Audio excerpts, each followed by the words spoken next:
संपला की आपण इतर कामकाजाबद्दल बोलू. मंत्री महोदय. सन्मान्य सभापती महोदय, मविप नियम 260 अन्वये विरोधी पक्षाच्या प्रस्तावावरील चला मंत्री महोदयांना डिस्टर्ब करू चर्चेमध्ये नका. सन्माननीय अनिलजी, सदस्य मंत्री अनिल महोदयांना परब साहेब, disturb करू नका. सतीशजी उत्तर देऊ पाटील, द्या. प्रवीणजी दरेकर, उत्तर देऊ द्या. एकनाथजी खडसे, निलमताई गोरे, अंबादास दानवे, प्रसादजी लाड, अभिजितजी वंजारी, रवींद्रजी फाटक, विक्रमजी काळे, अरुणजी लाड, जगन्नाथजी अभ्यंकर, ज्ञानेश्वरजी म्हात्रे, ओमप्रकाश कडू, धीरंजय लिंगाडे, संजय भेंडे, मनीषाताई कांदे, सुधाकर अडबाले या सन्मान्य सदस्यांनी आपले विचार या ठिकाणी व्यक्त केले. सन्मान्य सदस्य अनिल परब साहेबांनी बृहन्मुंबई महानगरपालिकेच्या नालेसफाईच्या बाबतीमध्ये देखील आपले या ठिकाणी विचार मांडले आणि काही शंका देखील उपस्थित केल्या.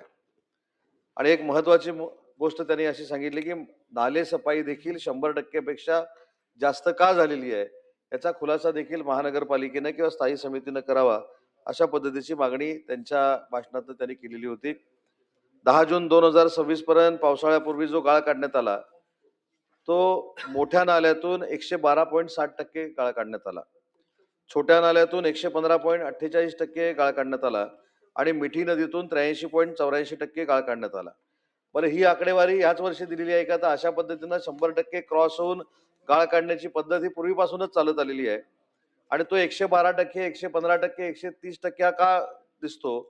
तर 100% गाळ काढल्यानंतर सुद्धा पुन्हा जो कचरा त्या ठिकाणी टाकला जातो, काम केल्यानंतर अतिरिक्त गाळ जो टाकला जातो तो काढल्यामुळं याची आकडेवारी 100% पेक्षा जास्त आपल्याला दिसते.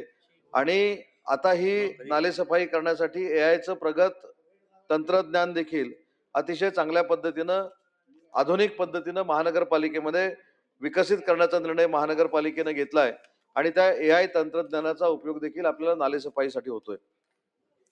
सन्मान्य अनिल परब साहेबांनी अजून एक महत्वाची गोष्ट या ठिकाणी व्यक्त केली होती की जे कॉन्ट्रॅक्टर लोक आहेत ते कॉन्ट्रॅक्टर लोक त्यांना वाटतात तसा गाळ काढतात, त्याची एस्टिमेट तयार केले जातात आणि त्याचे पैसे अदा केले जातात.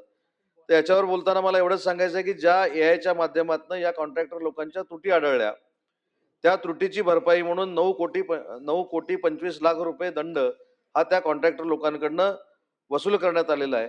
मुंबई महानगरपालिकेमध्ये सखल ठिकाणी जे पाणी साचतं त्यासाठी 6 मोठी पंपिंग स्टेशन, 10 छोटे पंपिंग स्टेशन आणि या व्यतिरिक्त शहराच्या सखल भागामध्ये जे पाणी साचतं त्याच्यासाठी 547 ठिकाणी पंप लावण्यात आलेले आहेत.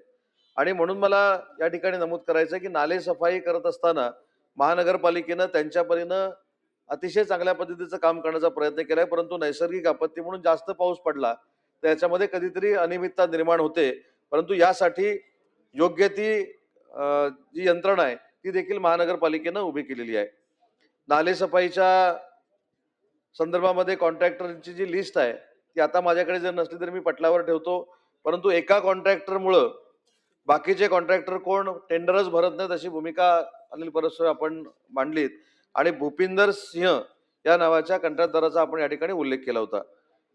जी चौकशी केली, जे प्रायमा फेसी आपल्याला दिसलं त्याच्यामध्ये कुठेही भूपेंद्र सिंहनं दुसऱ्या कुठच्या कॉन्ट्रॅक्टरला रोखलंय अशा पद्धतीचे चित्र नाही, परंतु अनेक कॉन्ट्रॅक्टर या नालेसफाईचं काम करतात आणि त्याची यादी देखील आपल्याकडे मी सादर करणार आहे.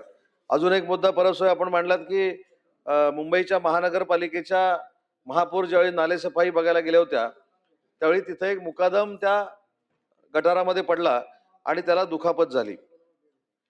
तर ती दुखापत जी झाली ती कशामुळे झाली तर ती मनुष्य प्रवेशिका जी असते, मॅनहोल जो असतो त्याच्यावर जाळीच लावलेली नव्हती आणि त्याच्यामुळे तो तिथं पडला. परंतु याचं समर्थन मी करत नाही, हे कशामुळं काम अर्धवट राहिलं याची देखील चौकशी करण्याचे आदेश आम्ही दिलेले आहेत. परंतु या संदर्भामध्ये महानगरपालिकेच्या कर्मचाऱ्यांनी आणि अधिकाऱ्यांनी अशा पद्धतीची त्रुटी भविष्यामध्ये पाऊस चालू असताना ठेवू नये अशा पद्धतीच्या देखील सूचना दिलेल्या आहेत. मगाशी मी जसं सांगितलं की पावसाळ्याच्या अगोदर 80% नालेसफाई करायची असते, पाऊस सुरू झाल्यानंतर त्या कालावधीमध्ये 10% सफाई करायची असते आणि पावसाळ्यानंतर 10% सफाई करायची असते. तर त्या पद्धतीनं सगळ्या कॉन्ट्रॅक्टर लोकांची नियुक्ती केलेली आहे आणि त्या पद्धतीनं काम सुरू आहे. बाल कामगाराच्या बाबतीमध्ये अतिशय महत्वाचा मुद्दा अनिल परब साहेबांनी या ठिकाणी मांडला. कोरबा मिठागर नाल्याची सफाई संदर्भात तो प्रश्न होता. त्या कॉन्ट्रॅक्टरला दंडात्मक कारवाई करण्यात आलेली आहे आणि त्याला ब्लॅकलिस्ट मध्ये टाकण्याची देखील शिफारस करण्यात आलेली आहे आणि तशी त्याला कारणे दाखवा नोटीस देखील देण्यात आलेली आहे. दुसरं, झाडांच्या संदर्भातला परब साहेब तुम्ही या ठिकाणी प्रश्न मांडला होता. झाडं तोडण्याच्या बाबतीमध्ये 2 प्रकार आपल्याकडे आहेत की रस्त्यावरची झाडे आपण तोडतो आणि सोसायटीनं तक्रार केल्यानंतर सोसायटीमध्ये महानगरपालिकेचे लोक जाऊन झाडं तोडतात आणि त्याचे पैसे महानगरपालिका घेत असते. तर तशा पद्धतीची देखील कार्यवाही या ठिकाणी सुरू आहे. आणि म्हणून मला असं वाटतं की मगाशी मी टक्केवारी का वाढल्याचं कारण देखील मी सांगितलं. त्याच्यामुळं मला असं वाटतं की नाले सफाईच्या बाबतीमध्ये जी काही भूमिका सन्माननीय अनिल परब साहेबांनी सांगितली, त्यांनी त्या ठिकाणी मागणी केली की नाले सफाई ही अतिशय चांगल्या पद्धतीनं झाली पाहिजे. त्या पद्धतीनं मुंबई महानगरपालिका अतिशय मुंबईच्या नागरिकांना त्रास होणार नाही अशा पद्धतीची दक्षता नक्की घेईल, हेच मला या चर्चेच्या निमित्तानं सांगायचं आहे. आशिषजी. हा, सगळ्यांचं होऊन जाऊ द्या नंतर. सभापती महोदय, सन्माननीय